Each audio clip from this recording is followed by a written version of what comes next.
Okay, before I begin, Jen, I'd like to thank you for listening to these videos. I know they're a huge pain and out of the box, and that I'm demanding quite a lot from you, and I really appreciate that you're actually taking the time to do this. And you are my superhero, and this program has become my life, and I don't know what I would do without any of that. So thank you very much, and this one's going to be much shorter.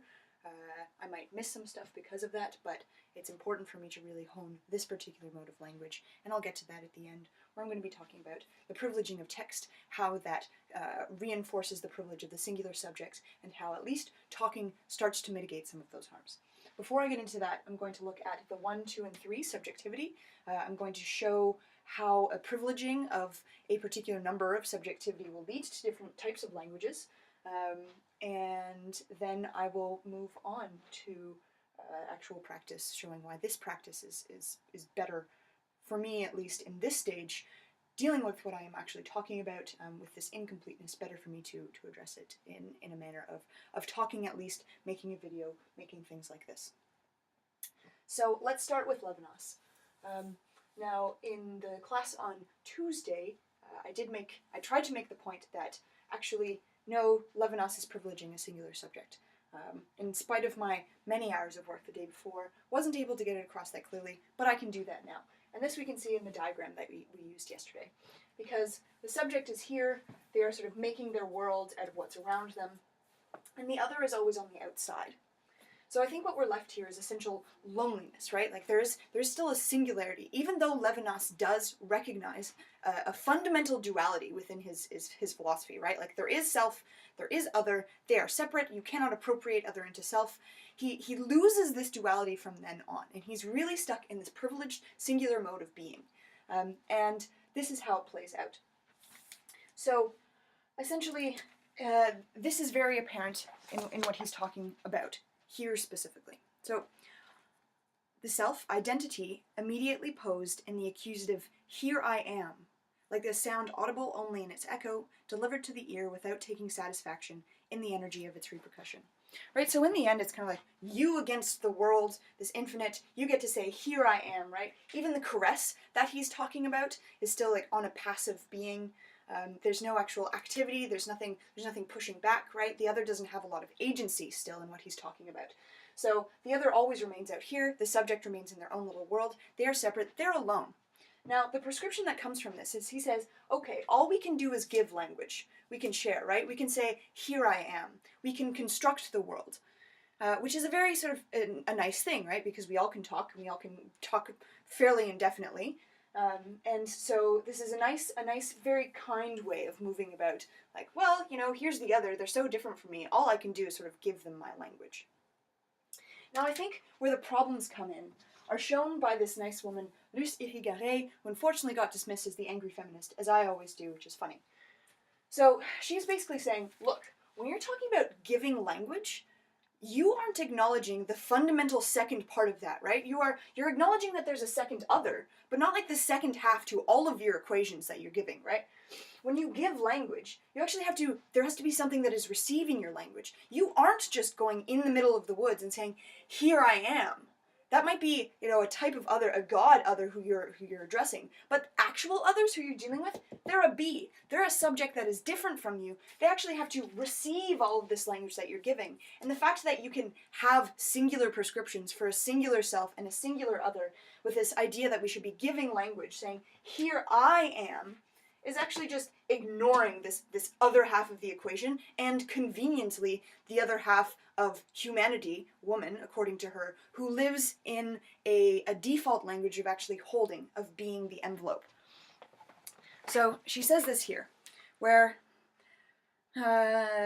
traditionally, as a mother, woman represents a place for man. Such a limit means that she becomes a thing. She serves as an envelope, a container, a starting point from which man limits his things.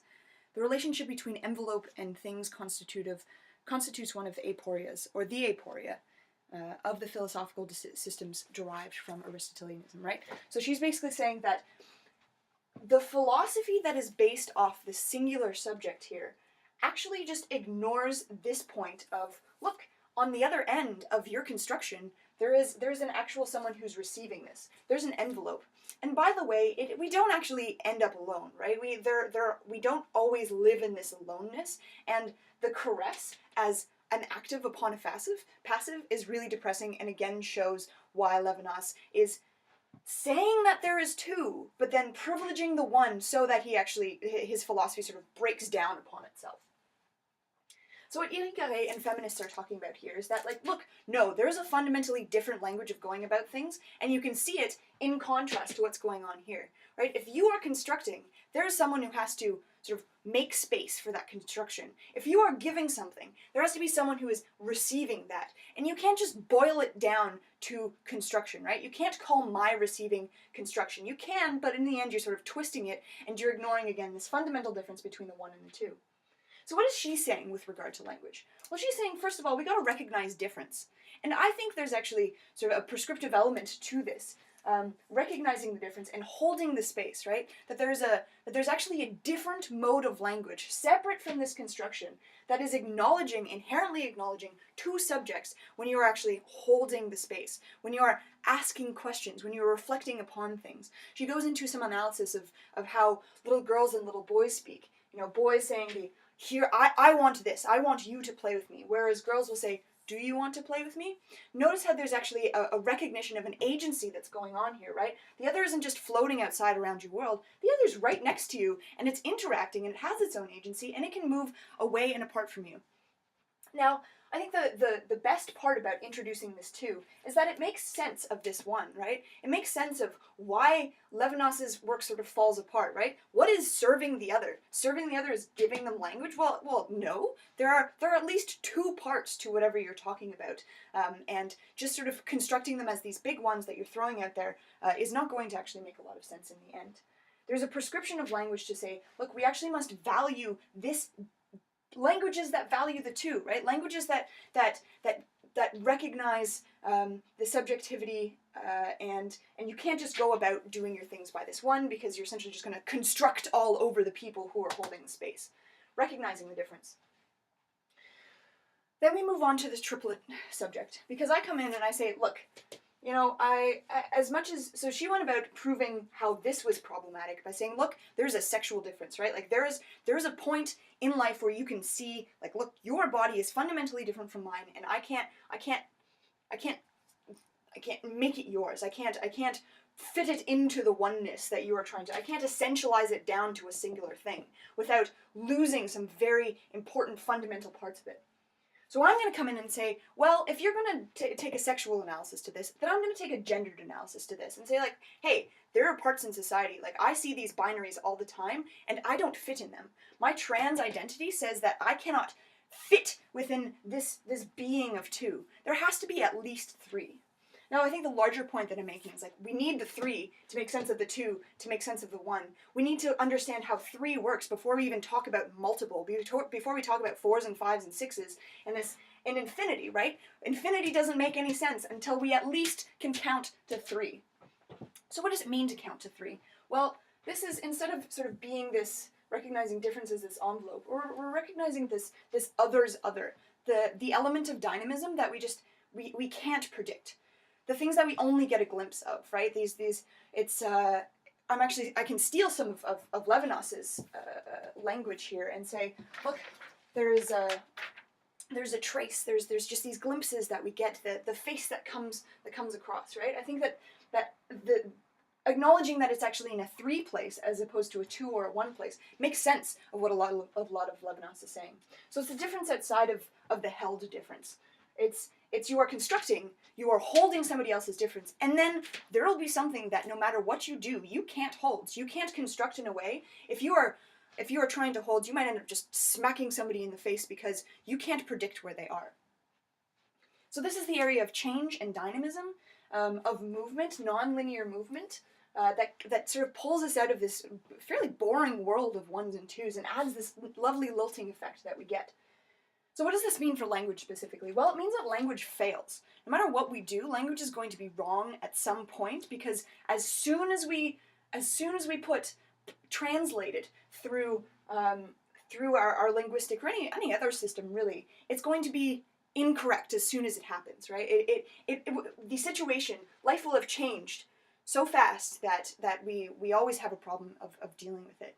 And this is also to say that, like, binary recognitions of language are also inevitably going to fail, and that we actually do need to work on creating a language that looks like, that actually accounts for the fact that there are three, that there are at least three, right? So what would this actually look like in practice? Well, we can take pronouns, for instance. We say, well, yes, we have he and she and him, and then we've got she and hers, she and her and hers, and then I want to introduce, say, well, at least let's have they and them, and stop getting all up in arms about the fact that, you know, we're undermining the established system of language and screwing grammar around. Because look, that's the only way we can actually accommodate a third identity, a third way. That's not just going to be somebody coming up and asking me, it's like, well, but why aren't you just a woman? Or why aren't you just a man? I'm sick of those questions. So for language, then, this means that we have to have this humility going about us, and that we actually have to listen more than we talk. Because right now, on this end, in this one, we say, look, construction, this gives us reason to keep talking, to never stop talking, because our obligation is to share language. This comes along and says, no. We actually have an obligation to share language and to hold someone who is sharing their language just as much, right? We have to have a mutual and equal balance between this constructing and holding. The three comes along and says, no, even that's not enough. Your constructing has to be only a third. Your holding has to be only a third. And you should just be listening and trying to find language, trying to hear in between the language of constructing and holding, in order to fully give enough space for a third, without actually, you know, doing it through language specifically. And once again, this three, I think, makes sense of the 1 and 2. All of these have different obligations toward languages, and this is why it gets really dangerous if we accept this, if we accept the singular subject and say, no, all we have to do is construct, because then we're missing at least 2 other functions that other numbers require of us, that multiple subjectivities require of us. And it is for these reasons that language and subjectivity are so intrinsically connected that we have to pay attention all the time.